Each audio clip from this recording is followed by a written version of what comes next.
One day, while settling into his usual desk next to Sicil, Ethan noticed Sicil's chaotic corner. He leaned in and said, "So, Sicil, what's your take on people who organize their sock drawers by color?" Sicil grinned. "Oh, that is easy, total perfectionists.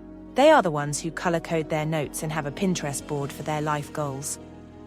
Nodding, Ethan said, "True, true. Now, what about those who think a messy desk is a sign of genius?"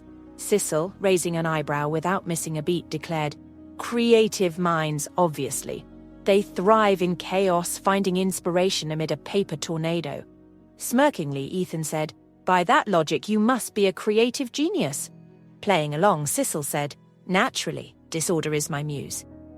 Then she paused with a nostalgic, distant look in her eyes and said, "You know, there is this guy I know who always has his world perfectly organized, color-coordinated tidy notes, almost like he has a life's manual." This revelation intrigued Ethan. "Someone special?" he asked. Lightly shaking off the nostalgia, she said, "Just someone I used to know. Anyway, what about the ones who eat the same lunch every day? Creatures of habit, predictable, but hey, there's beauty in routine," defended Ethan. Teasingly, she said, "You sound like you've defended your lunch choices before." "Well," Ethan grinned and said, "Guilty as charged. I am a proud sandwich enthusiast. What is your lunch style?"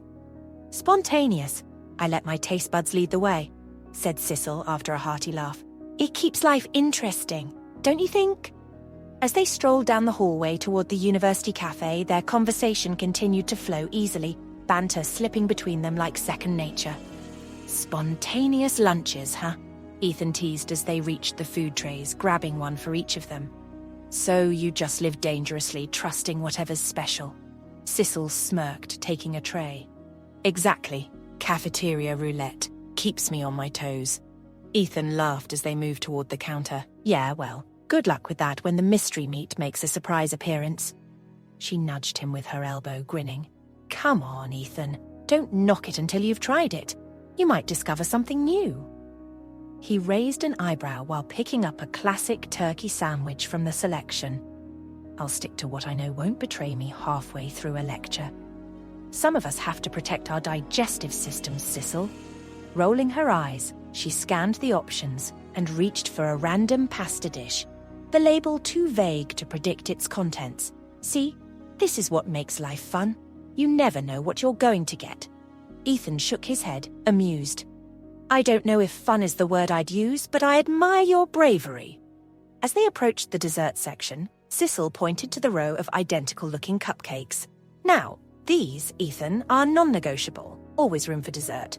What's your take on people who skip it?"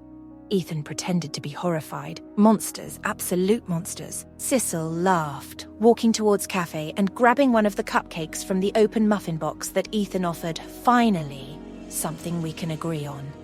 They made their way to a table by the window, trays in hand, settling in. Ethan watched her as she inspected her pasta. "So, tell me, does the mystery meal live up to the hype?" Sicil poked at it with her fork, then took a bite. She paused dramatically before breaking into a grin. "Not bad. Definitely not life-changing, though." Ethan smiled, biting into his sandwich. "See, that's why I stick with what I know. Safe, reliable, no surprises." She narrowed her eyes playfully. "One day, Ethan, I'll convince you to step out of your sandwich comfort zone. Try something wild, like curry." He pretended to consider it, nodding slowly. "Curry, you say? That is pretty bold for me." Sicil laughed, shaking her head. "You're impossible." Ethan leaned back in his chair, his gaze softening. "And yet, here you are, sharing a meal with me. Must mean I'm doing something right." She rolled her eyes again, but a smile tugged at the corner of her lips. "Or maybe I just enjoy the challenge of trying to loosen you up." Ethan grinned. "Good luck with that, Sicil. I'm a creature of habit, remember?"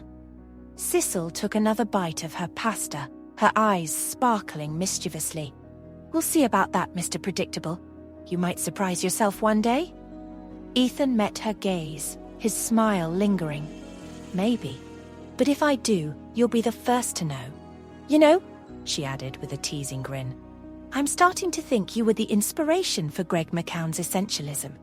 Ethan paused mid-bite. raising an eyebrow at her. "Oh, yeah?" he said, setting his sandwich down carefully. "You think Greg McKeown based an entire book on my legendary sandwich-making skills?"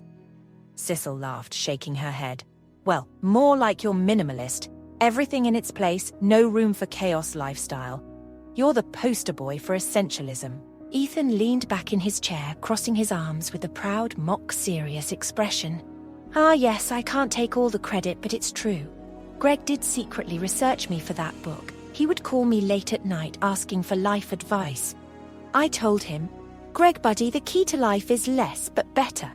And voila, he wrote a bestseller." Sicil snorted, clearly amused by his dramatics.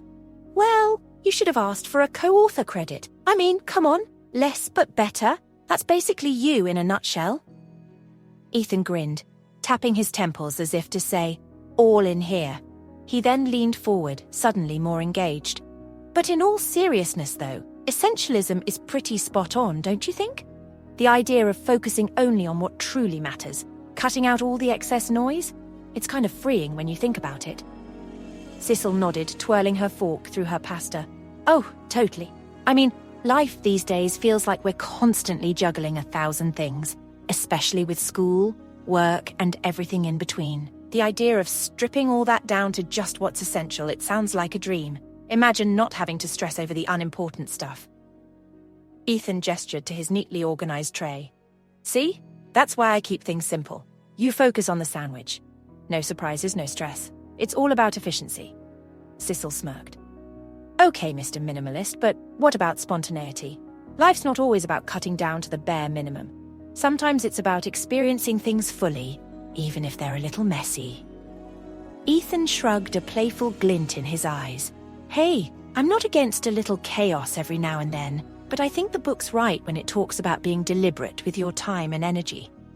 If you're not clear on what matters, you end up spending your whole day doing things that don't add any real value." Sicil raised her fork, pointing it at him.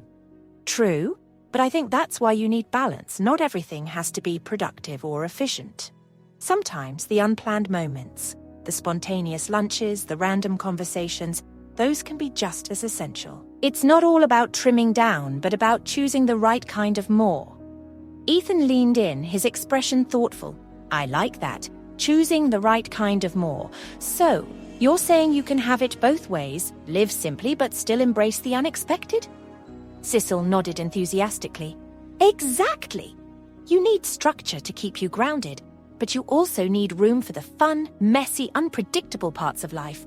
Otherwise, you might miss out on things that bring you joy." Ethan chuckled. "Look at us, having a deep philosophical discussion over cafeteria food." Sicil grinned. "Hey, food is essential. Therefore, it's the perfect setting for this conversation." He raised his cup in a mock toast. "To essentialism, and the right kind of more."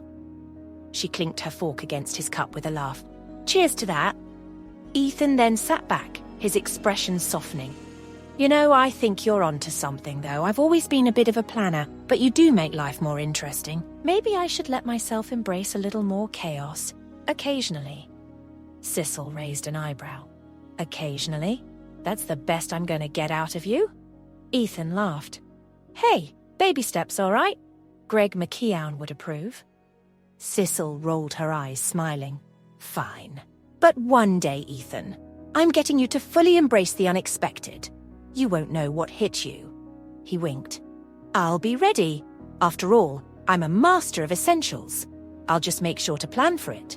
And then he leaned towards her and fondly added, tucking a stray hair behind her ear, "Starting with adding you to my life permanently as a little spark of chaos," making Sicil blush red. She admired how Ethan never ceased to amaze her with deep thought and open confession of their admiration. As days turned into weeks and weeks into months, Sicil and Ethan's friendship deepened, flourishing in ways neither of them had anticipated. What had started as casual banter and playful teasing soon became a constant in their everyday lives. Their shared bench in French class became more than just a seat. It turned into a sanctuary, a place where their personalities could shine, free from the formalities of the lecture hall.